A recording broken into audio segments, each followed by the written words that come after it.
guys can get to the airport with the weather. It's going to be Yeah, a today. no worries at all. Okay. Just let me know whenever I can start asking some questions. Good. Okay. Hi, Coach. Could you just talk a little bit about your team's performance today?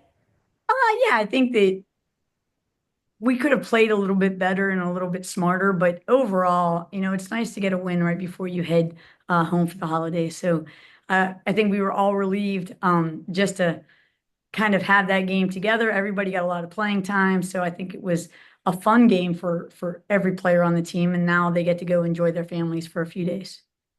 And then could you talk about your bench's ability kind of to score points and like produce within the game?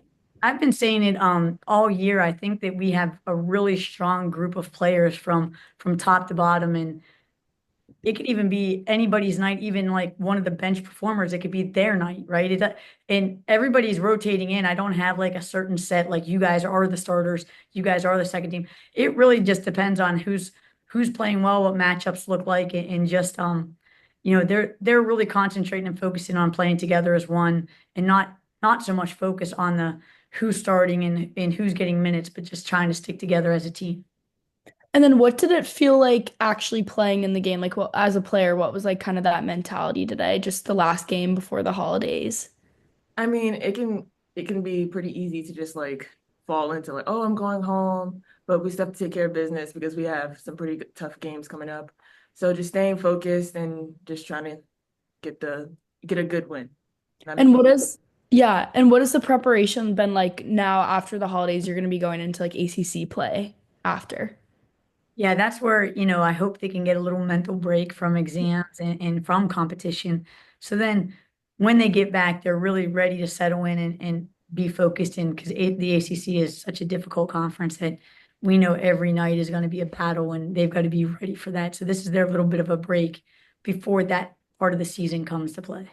And then going into that, you guys have a kind of decent break until the next game. What are some things that you kind of want to touch up on within your team's like playmaking abilities or anything really? Yeah, one of the things I want to definitely get better at is just our communication on defense. I think our rotations were a little bit slow today, so working on that, and then also just making great decisions on the offensive end and recognizing where the opening is and reading the defense and making them react as opposed to I think sometimes we do too much reacting. We want to do more dictating on both ends of the floor. And then my last question is just could you talk a little bit more about like Savannah Samuel and just like her ability to kind of produce this season? Yeah, I'm really proud of Sav. She works on her shot. She puts in her own time, as do all of the players. But I think that she had to spend a lot of time with basketball, not in her life, in competition, not in her life. So I think this is, you saw her kind of get the rust off in the very beginning of the season, and now she's, ready to be here and make a difference, and that's why she chose PC.